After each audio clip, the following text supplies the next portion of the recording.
l'antenne de Radio J, O-E-T-E. Bonjour Euth. Bonjour. Merci beaucoup, c'est un plaisir d'entendre ce titre Défense sur l'antenne de Radio J. De quoi parle-t-il ?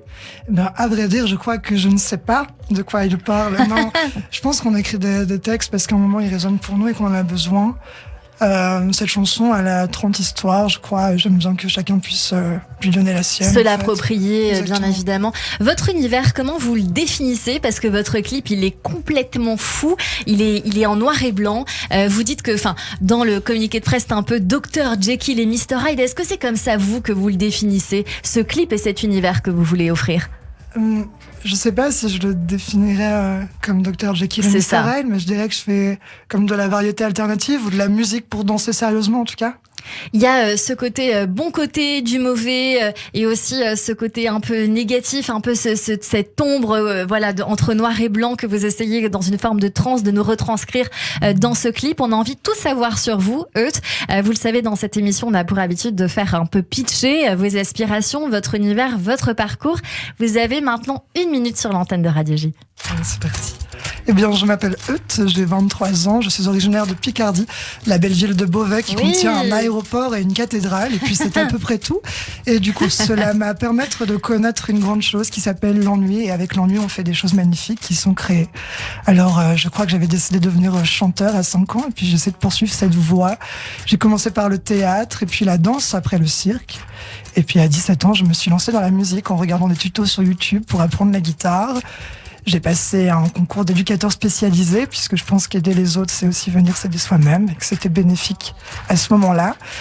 Et pour finir, en tant qu'auteur-compositeur, aujourd'hui, derrière ce micro avec vous, et j'en suis très content. Je ne sais pas s'il me reste du temps. Il vous reste quelques secondes, 15 secondes. Que dire d'autre ? Je serai aux Inouïs du Printemps de Bourges dès la semaine prochaine, et plein d'autres petits concerts aussi qui arrivent. Le 28 avril, la Lune des Pirates à Amiens avec Fishback. Le 12 mai, Hasard Ludique à Paris.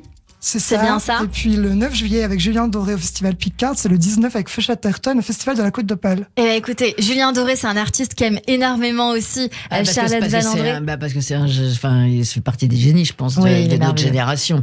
Donc c'est ça que j'admire. Il est merveilleux, il est très drôle. Vous avez fait sa première partie aussi, je crois, je dis pas de bêtises. Je vais la faire, je ne l'ai pas fait, mais je l'ai vu dimanche à Bercy, et je dois dire qu'il a en effet une force pour unifier c'était la première fois que j'allais à Bercy en plus, donc c'était assez impressionnant pour moi. Mais il a une force, je trouve, pour rassembler toutes ces personnes mais c'est incroyable. Moi aussi, j'ai vu son concert.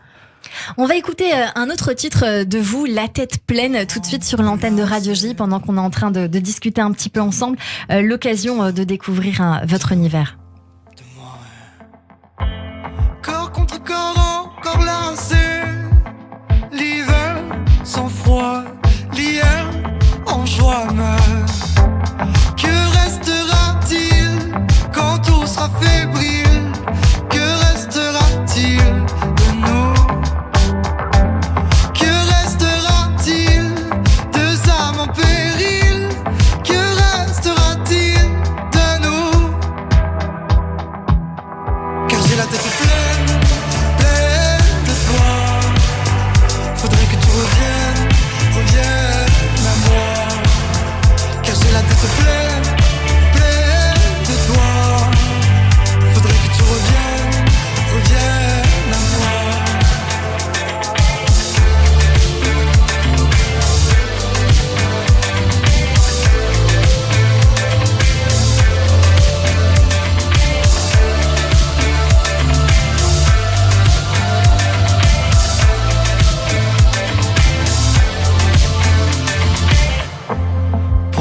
Peau ne font que glisser.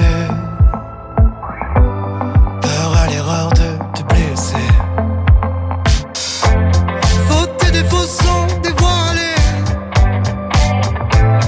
Mais les éloges restent. Euth sur l'antenne de Radio J qui s'écrit O-E-T-E, La tête pleine à l'instant qu'on est en train d'écouter. Bravo, c'est un très joli univers. Je crois que ça vous plaît, Charlotte Valandré. Oui, non, j'aime bien. Ouais, j'ai augmenté le son justement pour bien écouter. Et moi, je vous verrais bien faire la première partie d'Indochine au Stade de France. Je pense ça comme un très beau compliment. C'est plus qu'un beau compliment, bien évidemment. C'est très bien ce que vous faites, en effet. Vous dites que votre couleur, votre énergie, ça rappelle un peu les années folles des années 80. Vous le voyez comme ça ou pas ? Je sais pas, je sais que j'épuise beaucoup d'inspiration, que ce soit dans ma vie un peu quotidienne, parce que c'est pour moi peut-être plus simple de m'imaginer vivre dans ces années-là. Alors j'essaye de m'en entourer au maximum. Mais j'aime les choses qui ont une âme, en réalité, j'aime les choses qui ont une histoire, donc c'est aussi s'entourer d'histoire en fait, de s'entourer de tous ces objets années 80 et ces sonorités aussi. Un univers varié. Qui sont vos influences ? Oh, il y en a beaucoup, je dirais Daniel Dark, Alain Bachung, Barbara. Si on va dans le plus actuel, Fishback évidemment. Euth, sur l'antenne de Radio J, on va vous suivre très fort, bien évidemment. On va être très alerte sur la sortie notamment de votre EP qui sort en septembre 2022, septembre prochain. Si c'est le 23 pour mon anniversaire, je serai ravie. Euth, merci beaucoup d'avoir été avec nous sur l'antenne de Radio J. Je dis à nos auditeurs, bien évidemment, de venir vous rejoindre sur vos réseaux sociaux, de venir vous voir très prochainement pour les prochaines dates et notamment pour la prochaine date qui sera votre tournée de printemps où vous interpréterez justement ces titres-là. Ce sera, vous nous l'avez dit tout à l'heure, au Printemps de Bourges, je crois. Exactement, ouais. Voilà, donc bien évidemment, on va vous suivre le 12 mai au Hasard Ludique à Paris. Venez vous voir parce que voilà, on diffuse surtout en Ile-de-France, donc on va venir vous voir sur Paris et puis ailleurs pour ceux qui partent en vacances, bien sûr. Un petit mot de la fin, Euth. Eh bien, il y a toujours des surprises dans l'univers. Est-ce que vous cherchez quelqu'un en particulier pour vous aider, un label ? Est-ce que vous êtes autonome ? Est-ce que vous cherchez un producteur ? Souvent, c'est le petit mot de la fin pour dire ce qu'on souhaite. J'ai la chance d'avoir déjà toute une équipe adorable autour de moi, d'être très bien entourée. Et il prend des photos justement là-bas, donc je le remercie. Eh bien, on le remercie aussi. Jérôme, manager. Eh ben voilà, parfait. Et puis, si quelqu'un nous entend éventuellement pour quelques dates prochaines, peut-être ailleurs, dans d'autres salles, d'autres scènes, eh bien, c'est ce qu'on vous souhaite de meilleur. Invitez-nous. Merci Moi aussi, beaucoup. je veux un manager. Et ben voilà, c'est lancé. Charlotte Valandré, vous aussi un manager sur l'antenne. On va essayer de faire quelque chose. Allez, tout de suite, Charlotte Valandré. Merci beaucoup, Euth, d'avoir été avec nous en coup de cœur sur l'antenne de Radio G. Et tout de suite, on passe au portrait.